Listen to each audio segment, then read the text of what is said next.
আমি এখন কোথায় দাঁড়িয়ে আছি জানেন? হিদেডাঙ্গা নৌকোবাজ। আর নৌকোবাজ মানে কি? টাকলা কাকু মানে ওয়ান পিস।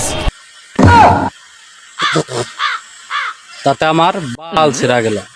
কি পরিমাণ পাপ করলে এইসব ভিডিও সামনে আসে। আমাকে ক্ষমা করে দিবেন, আমিও তো আজকে পৃথিবীতে থাকবো না, কারণ শখের নারীটাকে হারিয়ে আজ টিকতে পারে না। একটা জিনিস আমার মাথায় ধরে না, ফোন কেনার সময় দোকানদারকে 500 টাকা কমও দেয়নি কিংবা 1000 টাকা বাকিও রাখিনি, তাহলে এইসব ভিডিও সামনে পড়ে কেন?